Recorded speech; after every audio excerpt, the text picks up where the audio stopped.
Swastiastu, Namo Buddhaya, salam kebajikan dan salam Pancasila. Pada video kali ini kami akan menjelaskan materi mengenai bentuk kedaulatan negara Indonesia dan penerapan nilai-nilai Pancasila dalam kehidupan sehari-hari. Indonesia sebagai negara republik. Bentuk negara Indonesia dilihat dari Undang-Undang Dasar 1945 Pasal 1 Ayat 1 yang menegaskan bahwa Indonesia adalah negara kesatuan yang berbentuk republik. Ciri utamanya, pemerintah pusat memiliki kewenangan tertinggi, sedangkan pemerintah daerah memiliki kewenangan yang diberikan oleh pemerintah pusat. Pembagian wilayah administrasi tidak mengubah status Indonesia sebagai negara republik. Indonesia memberikan kesempatan bagi rakyat untuk menjadi pemimpin melalui mekanisme pemilihan, termasuk di tingkat sekolah melalui OSIS. Pemimpin dipilih berdasarkan suara terbanyak. Oke, selanjutnya saya akan menjelaskan materi yang kedua, yaitu makna dan bentuk negara kesatuan. Jadi bentuk negara Indonesia adalah negara kesatuan dan republik. Berikut ada beberapa makna dari bentuk negara Indonesia. Yang pertama, negara kesatuan. Bentuk negara Indonesia adalah negara kesatuan, yang artinya bahwa pemerintahan pusat memiliki wewenang yang lebih tinggi daripada pemerintah daerah. Pemerintah daerah memiliki kewenangan yang diberikan oleh pemerintah pusat, dan pembagian wilayah tidak dapat mengubah status kesatuan Indonesia sebagai satu negara. Yang kedua, bentuk negara republik.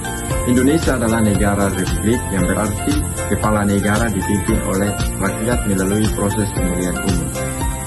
Presiden adalah kepala negara dan pemerintahan serta bertanggung jawab kepada rakyat dalam menjalankan tugas dan fungsi negara. Yang ketiga, kedaulatan rakyat. Makna penting lainnya adalah kedaulatan rakyat. Pemerintah dalam Indonesia berdasarkan asas kedaulatan rakyat, di mana pemerintah berfungsi atas kuasa yang diberikan oleh rakyat. Kedaulatan rakyat yang tercermin dalam mekanisme pemilihan umum, di mana rakyat berpartisipasi dalam menentukan pemimpinan yang kebijakan dalam negara. Oke, yang berikut kita masuk ke macam-macam bentuk negara. Bentuk negara yang pertama yaitu negara kesatuan. Negara kesatuan merupakan negara yang berdaulat dan diatur sebagai kesatuan tunggal. Di dalam negara kesatuan hanya ada satu konstitusi, satu kepala negara, satu dewan menteri atau kabinet, dan satu kepala parlemen. Pemerintah pusat memiliki wewenang tertinggi dalam segala aspek pemerintahan. Yang kedua, negara federasi atau serikat. Negara federasi terdiri dari entitas-entitas atau negara bagian yang memiliki otonomi dalam beberapa bidang, namun tetap terikat oleh hukum dan konstitusi yang sama. Pemerintah pusat dan pemerintah negara bagian memiliki kewenangan masing-masing. Yang ketiga, negara konfederasi.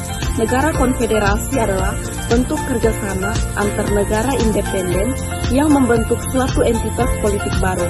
Kewenangan negara anggota lebih besar daripada kewenangan entitas politik pusat. Yang kedua, Indonesia sebagai negara hukum. Indonesia merupakan negara hukum.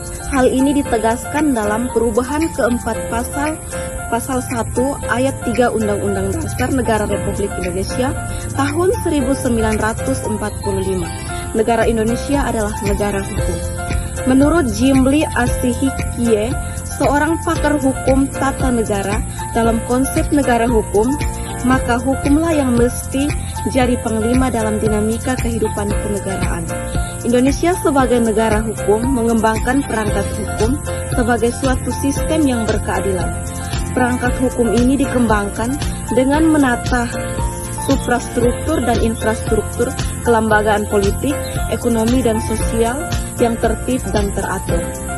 Menurut Afedicie, sebagaimana dikutip oleh Jimli Asihikie, ciri negara hukum ada 3, yaitu sebagai berikut. Yang pertama, supremacy of law, yang artinya semua permasalahan yang terjadi dalam kehidupan bernegara diselesaikan dengan hukum.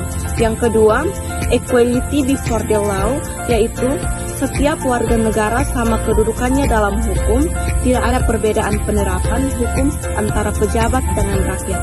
Yang ketiga, due process of law, yaitu semua kebijakan dan tindakan pemerintah harus didasarkan pada peraturan perundang-undangan yang sah dan tertulis. Berikut penerapan nilai-nilai Pancasila dalam kehidupan sehari-hari. Yang pertama, pengamalan nilai-nilai Pancasila. Pertama, sila ketuhanan. Terbagi atas beberapa bagian. Yang pertama, membiasakan keluarga untuk menjalankan kewajiban ibadah dengan rajin seperti sholat 5 waktu, beribadah ke gereja. Yang kedua, saling menghormati antara tetangga walaupun berbeda keyakinan. Yang kedua, pengamalan nilai-nilai Pancasila, sila kemanusiaan. Terbagi atas 3 bagian. Yang pertama, menghormati, menghargai, menyayangi orang tua serta saudara. Yang kedua, menghormati tetangga tanpa membedakan suku, agama, ras, dan golongan.